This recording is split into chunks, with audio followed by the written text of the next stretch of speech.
Okay, guys, so like I told you today, we're going to start our first flip video on our new PBL, but we're going to, since we only have 1 week of school until Christmas break, we're going to start with something really simple and that you've kind of already gone over in the past, and we're going to go over simple machines. So as you can see, a simple machine can be a lever, wheel and axle, screw, incline plane, wedge, or pulley.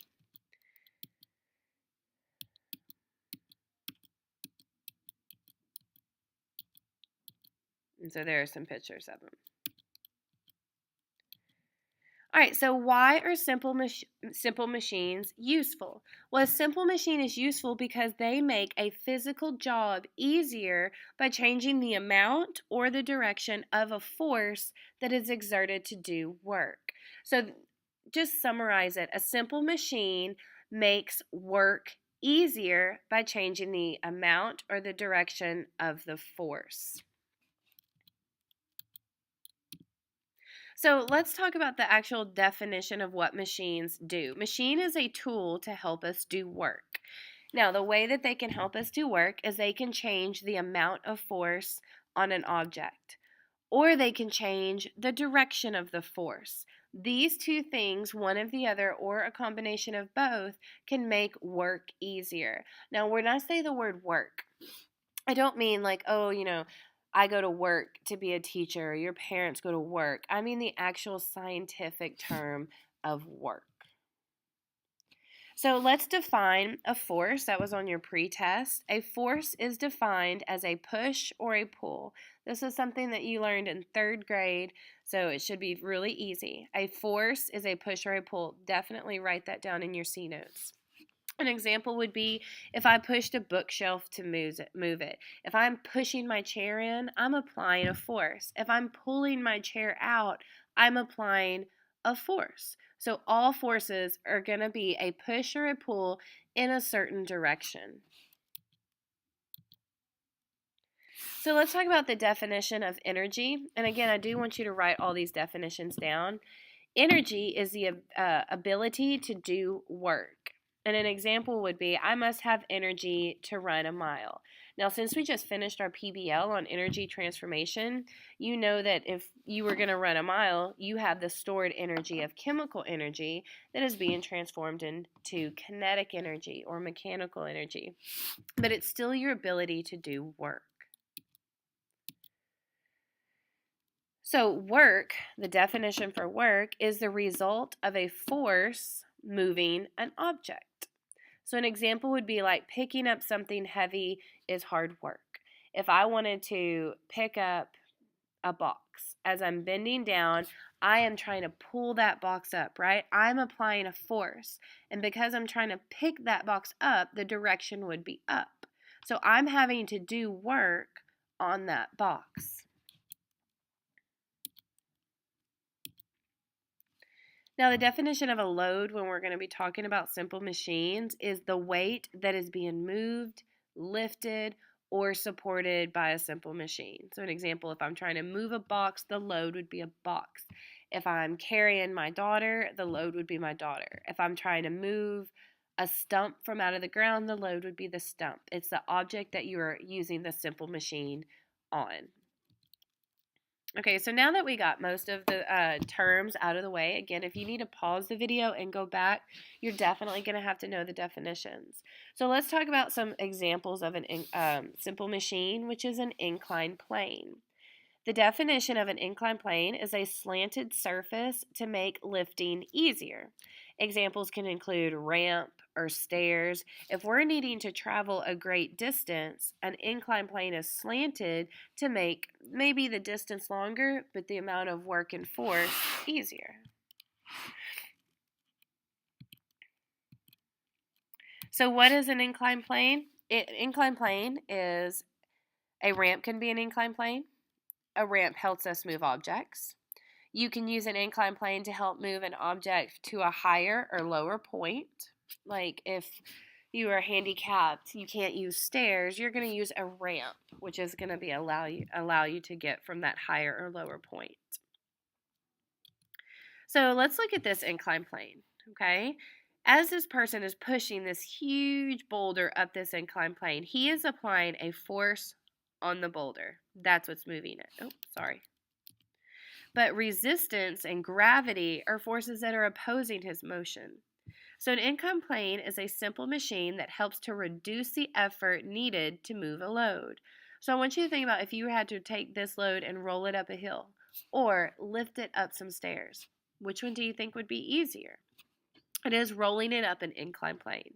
Instead of picking up this load and lifting it straight upwards, the load can be pushed along an elevated plane. This user must move the load a greater distance, but the effort needed is much less. So therefore, it reduces work. So let's talk about a pulley. There's going to be many types of pulleys that we're going to discuss, but the actual definition of a pulley in general is it is a simple machine with a wheel and a rope. The rope fits around the edge of the wheel, and you can use the pulley to move a load up, down, or sideways. So a pulley is made up of a rope and a string wound around a reel to change the direction of the force. So that's very important. Make sure you write that down. Is pulleys, excuse me, like to change the direction of the force.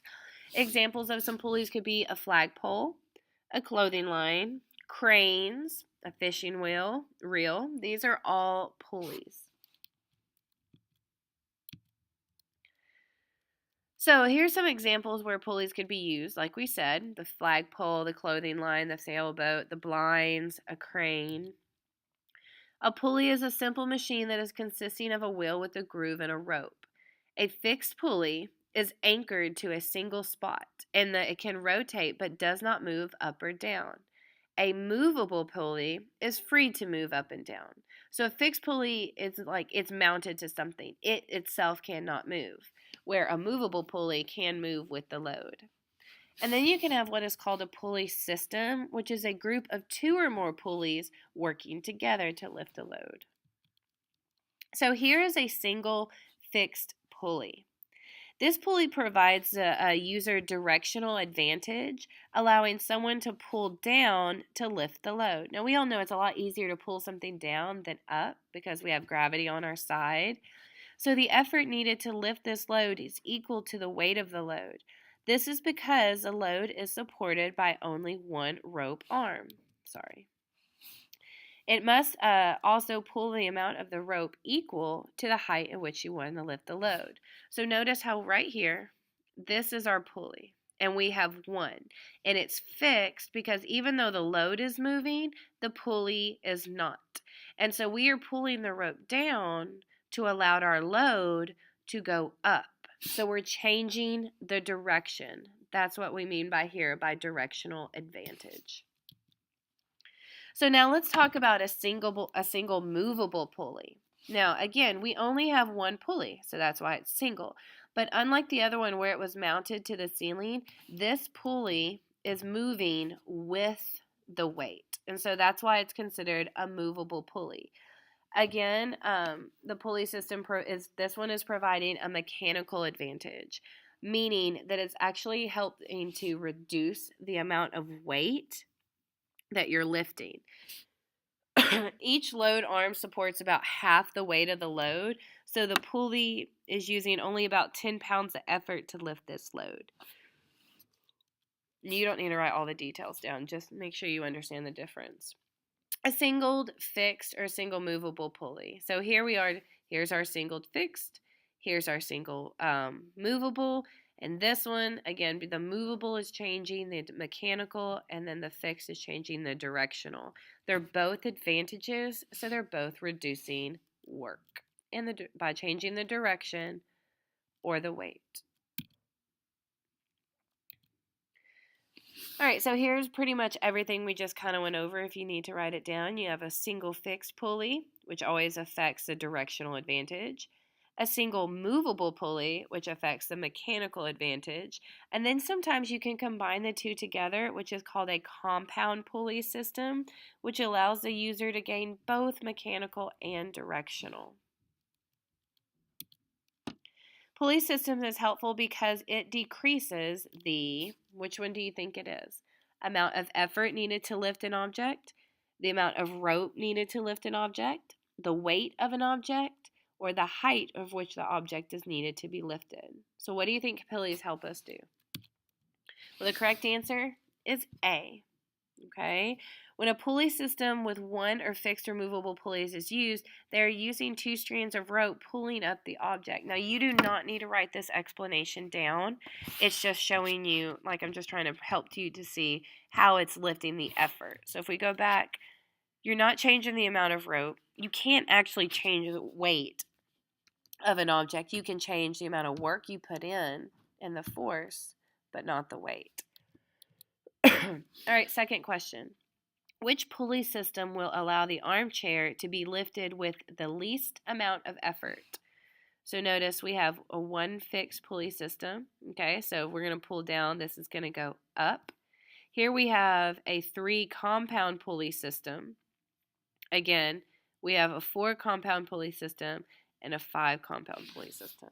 So which one do you think is going to require the least amount of effort? The answer is D. If you look back, notice how D is the most complex. Because a greater number of ropes sharing the weight, the smaller the effort that is required. So now let's talk about a lever. A lever is made of a board or a bar that is set on top of a fulcrum. It is used to lift weights. So a fulcrum, like right here, here's a seesaw. This wood is the lever. The part that it is resting on that is not moving, this is called the fulcrum.